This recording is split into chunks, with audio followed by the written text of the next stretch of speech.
tadi saya cerita dalam kota di kemacetan Jakarta, kebayang Jakarta macet seperti apa gitu kan, banyak stop and go. Itu 18, kebayang nggak 18 di tengah kota.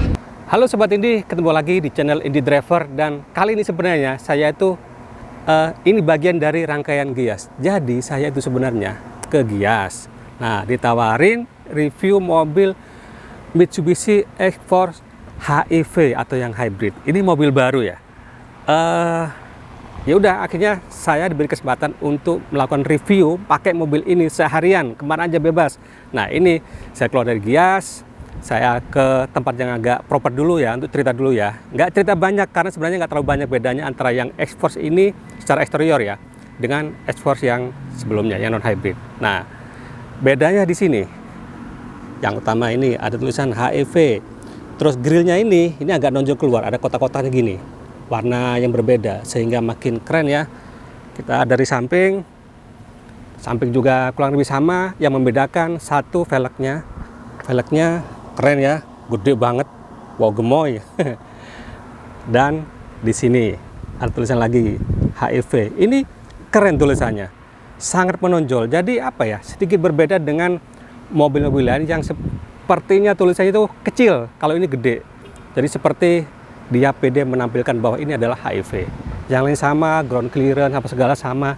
Nah, belakang ini agak berbeda. Bedanya di lampunya sini, dan di sini ada tulisan HEV. Ini yang premium package, jadi ada power backdoor-nya. Wow, enak nih, tinggal pencet-pencet saja. Kalau mau nutup seperti ini memudahkan. Kita ke mesin. Yang berbeda tuh saja di sini. Ini dia, kelihatan kan ada motor listriknya. Ini motor listrik dengan baterai 1,1 kWh dipadukan dengan mesin 1600 cc. Sebentar, ada truk lewat. Jadi dipadukan dengan mesin 1600 cc MIVEC. Mesinnya itu powernya 105 HP. Kalau yang listriknya itu 114 HP. Torsi mesinnya 134 Nm dan listriknya 255 Nm. Wow, ini sebuah angka yang oke. Nih, kita lihat mesin listriknya ya. Ini.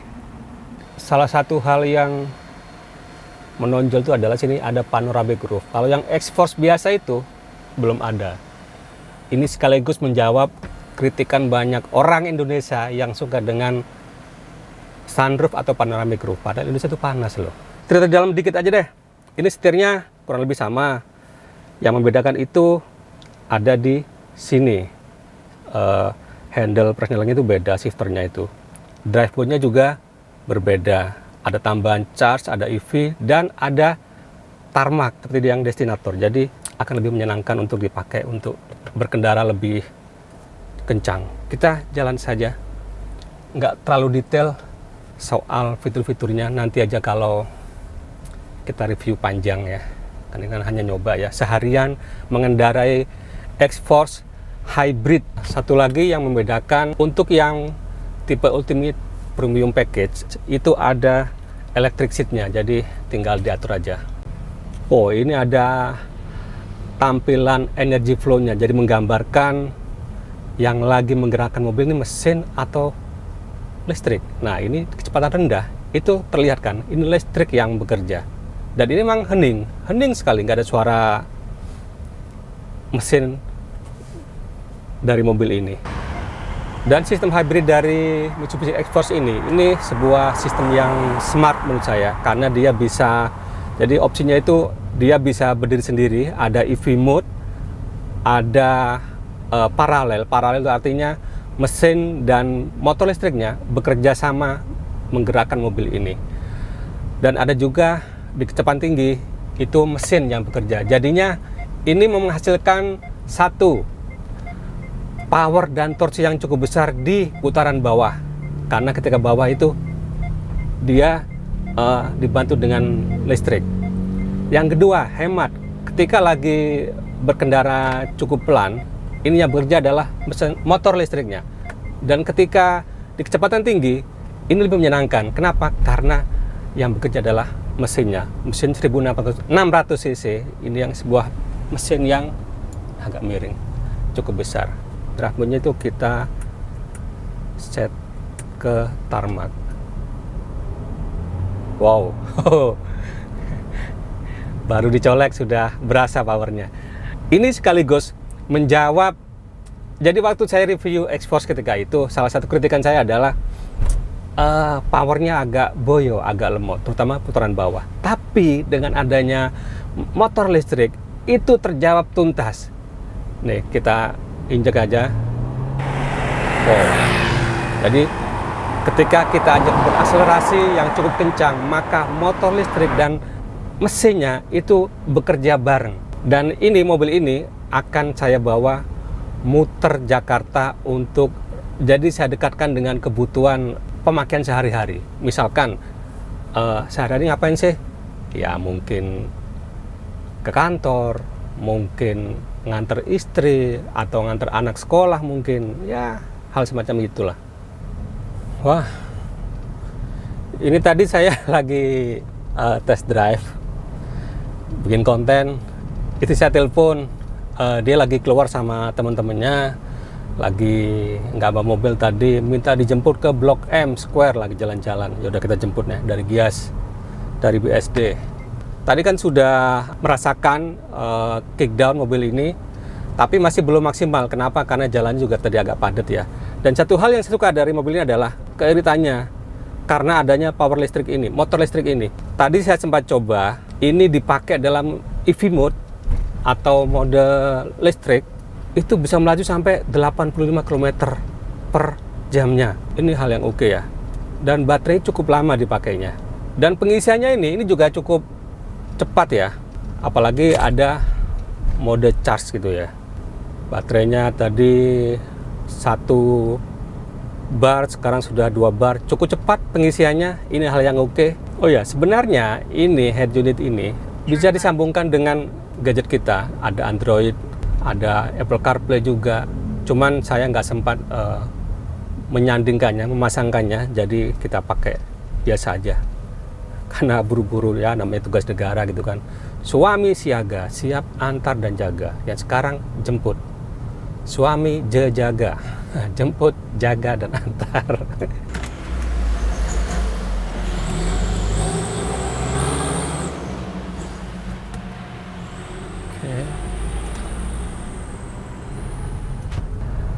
Ini di putaran gitu,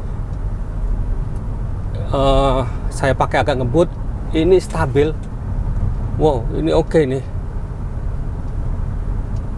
Wow, jadi mobil ini sudah irit, stabil, dan fiturnya banyak. Oh ya, tadi saya sudah mengenolkan, meriset konsumsi BBM-nya. Jadi nanti kita lihat seberapa irit mobil ini.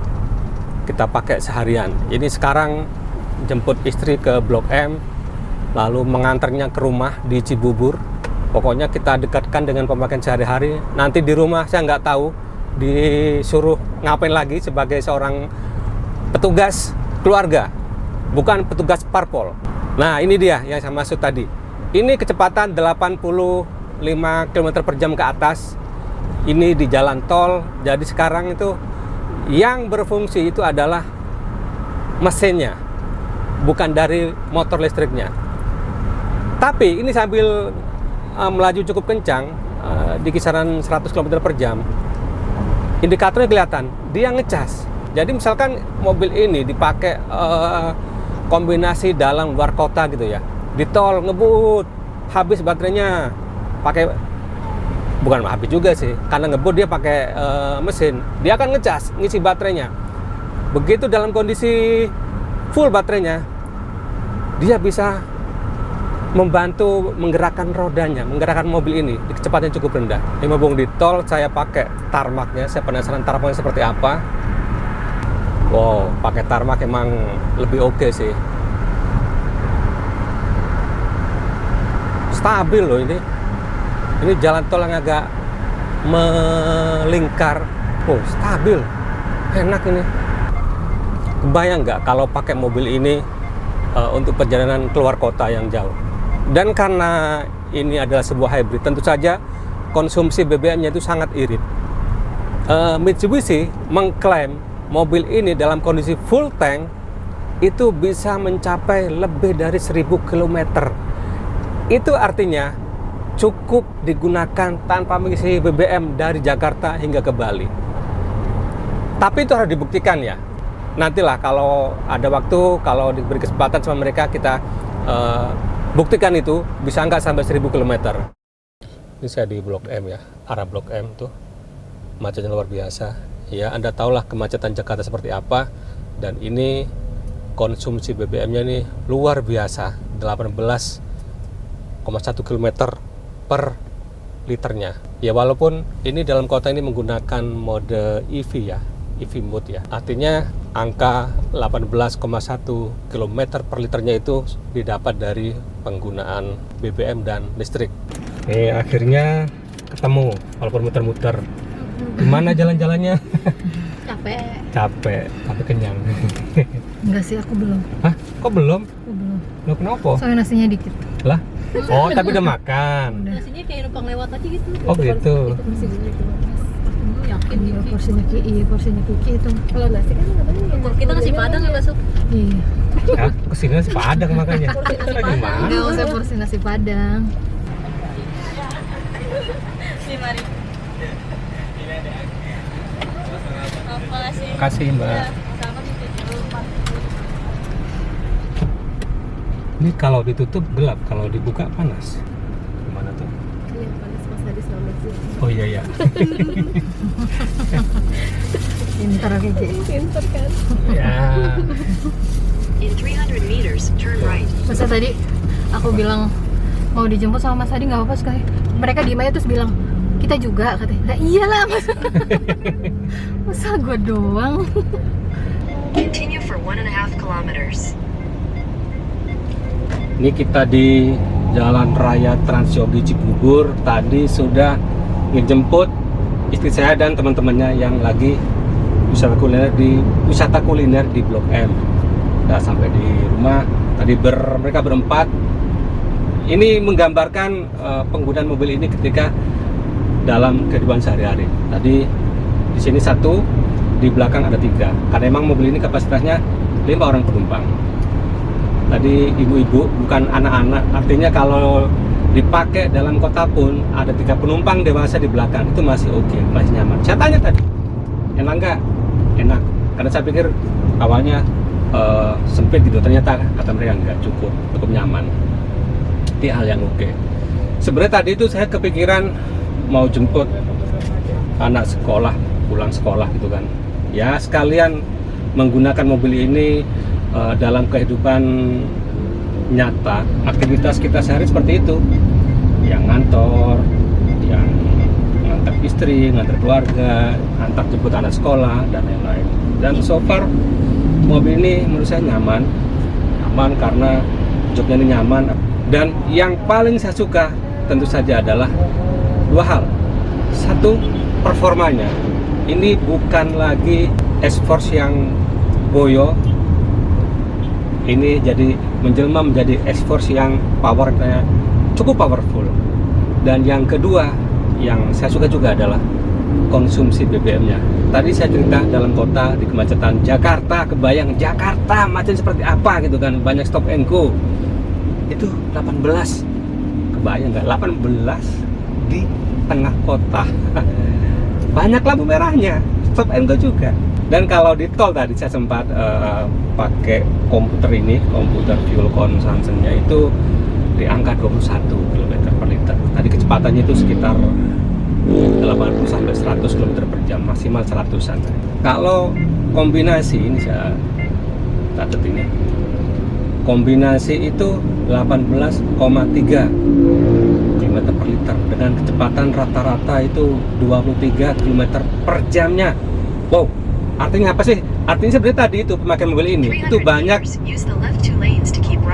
Oke Mbak, artinya apa? Mobil ini tadi pemakaiannya hari ini, kan emang sehari, itu lebih banyak di area yang kecepatannya di bawah 30 km per jam.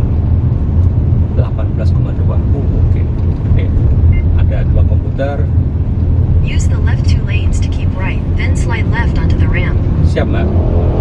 Yang satu lagi tadi saya riset untuk ngecek konsumsi BBM dalam kota ya. Tapi ini udah tercampur. Kalau tadi itu sebenarnya yang real itu 18,1. Ini tercampur dengan tadi ada dari Jakarta, dari Gias masuk Jakarta yang di macet kotanya. Slide Terus left onto the ke ramp. Blok M, muter-muter itu Blok M. Continue for Karena 800 luas meters. banget kan nyarinya di mana ini saya nih. Sempat nunggu berhenti cukup lama dalam kondisi mesin nyala, bukan mesin elektrikalnya nyala. Gelap ya. Dan pulang ke Cibubur itu 19,3 km per liternya. Sebuah angka yang sangat oke. Ini hal yang sangat saya suka. Jadi menurut saya ini adalah sebuah X-Force yang nyaris sempurna. Apalagi di sini tadi In saya bilang 500 meters, take the ramp. ya Mbak, tadi saya bilang drive-nya lengkap, paling lengkap. Tadi ada nih charge, EV, normal, wet, gravel, tarmac, dan mud. Wow, belum lagi fitur keamanannya Take the seperti ramp. forward collision mitigation system. Ada ini sebentar.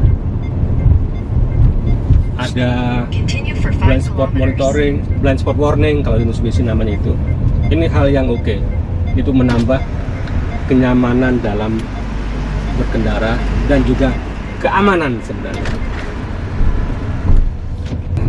Jadi begitu saja seperti ini review saya kali ini, pengalaman menggunakan Mitsubishi X-Force HEV atau X-Force Hybrid dalam kehidupan sehari-hari.